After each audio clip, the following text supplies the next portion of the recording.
Hello అండి. Flowers చూసారా ఎంత బాగున్నాయో? అచ్చంగా రోజెస్ లాగానే ఉన్నాయి కదా! ఎడీనియం ఫ్లవర్స్ అండి. ఇవి ప్రూన్ చేసిన తర్వాత ఎందుకో అంత బాగా అయితే ఫ్లవరింగ్ రాలేదు.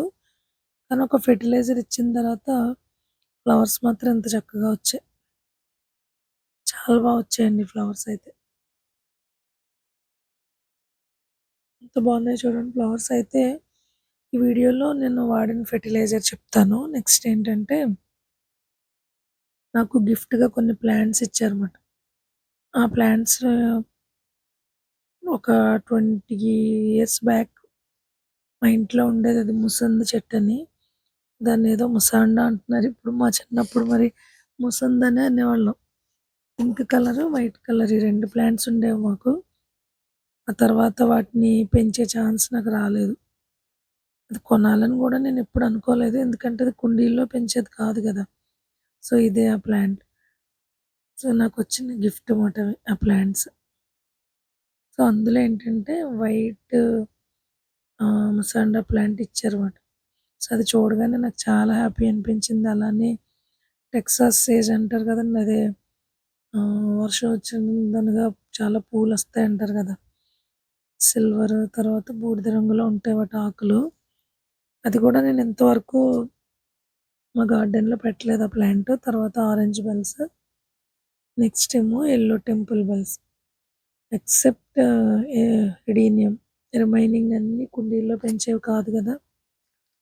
సో, కింద నాటించాలనుకున్నాను నేను. నాకు పోటీగా పెరుగుతాయి ఈ ప్లాంట్స్. నేను శ్రద్ధగా పెంచేవి పెరగవు గానీ, ఇవి మాత్రం వస్తాయి ఇలా. సో, కొంచెం ఖాళీ చేయించడం కోసమని కొమ్మలయి తీయించి, బోగన్‌విలియా ప్లాంట్‌నయితే కొంచెమే ఉంచాను. రిమైనింగ్ తీసేసాను. అలా కొంచెం కొంచెం ఖాళీ చేసుకుంటూ, ఆ కింద ఎక్కువ పెరిగిన మొక్కలన్నింటిని తీసేసానండి. తీసి అదే మెక్సికన్ పిటూనియా ఉంటది కదా! అవి చాలా ఎక్కువున్నాయి. అది పీకించేసాను.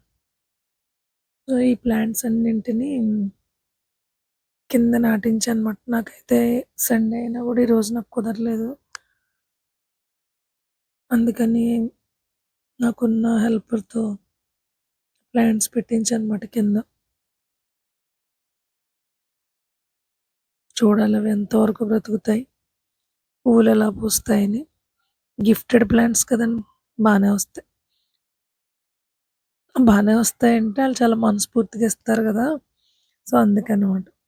సో, ప్లాంట్స్ అన్నింటిని కిందే పెట్టించాను. నెక్స్ట్ ఏంటంటే అన్నీ దగ్గర దగ్గరగా అయిపోతున్నాయి కదా అనిపిస్తుంది. కానీ మరి తప్పదు. మరి వాటిని నాటడానికి నాకు వేరే ప్లేస్ లేదు. సో, అందుకని ఏంటంటే అవన్నీ కిందే పాతించేసాను.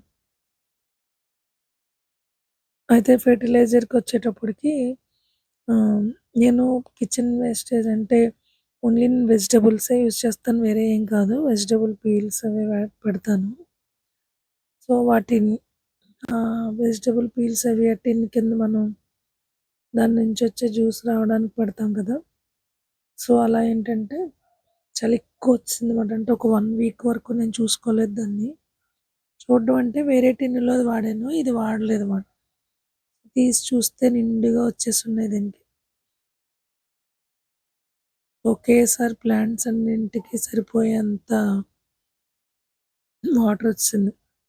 యాక్చువల్‌గా ఇది ప్లాంట్స్‌కి చాలా హెల్తీ.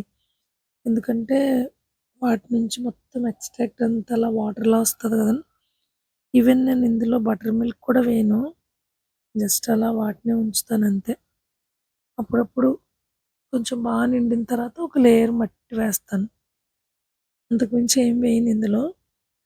సో, ఇంక ఈ వాటర్‌ని ప్లాంట్స్ అన్నింటికి ఇచ్చానన్నమాట. అలా ఇచ్చిన తర్వాత జామ చెట్టుకి కూడా ఎక్కువ కాయలొచ్చాయి. ఫ్లవరింగ్ కూడా బా వచ్చింది. బడ్స్ అంతేకాదు మంచి డార్క్ కలర్‌లో వచ్చాయి ఫ్లవర్స్ అన్నీ. సో, కిచెన్ వేస్టేజ్‌తో ఇది మాత్రం చాలా బా వచ్చింది. కొంచెం ఎక్కువగా ఉంది కదండీ! అందుకని పెద్ద టబ్‌లో కలిపేసాను దీన్ని. సో, ప్లాంట్స్ అన్నింటికి సరిపోయిందిది. తర్వాత ఒక పనస చెట్టు కూడా పాతించానండి కింద. అదెలా అంటే పనస గింజలేస్తే ఒక 3 ప్లాంట్స్ వచ్చాయన్నమాట. అందులో ఒకటి మా ఫ్రెండ్‌కి ఇచ్చాను. ఒకటేమో చచ్చిపోయింది. సో, దాన్ని గూడా నేల మీద పాతించేసాను. కొత్తగా నాటిన చామంతులు ఇవి గూడా బానే ఉన్నాయి. సో, ఫ్లవరింగ్ ఎప్పుడొస్తదన్నది చూడాలింకా. ఇంకా బడ్స్ అయితే రాలేదు. ఇదిగోండి ఇందులోనే. ఆ పనస చెట్టు కూడా పీకించి కింద పాతించేసాననమాట. సో, మొత్తానికి ప్లాంట్స్ అన్నీ చాలా చక్కగా వచ్చాయి. కొంచెం వర్షం పడుతుండడంతో నాటిన మొక్కలు గూడా బానే నాటుకున్నాయి. మొత్తానికి అన్నీ బానే ఉన్నాయి. ఇదిగోండి పనస చెట్టు. సో, ప్లాంట్స్ అన్నీ బానే వేసాం మరి. చూడాలి.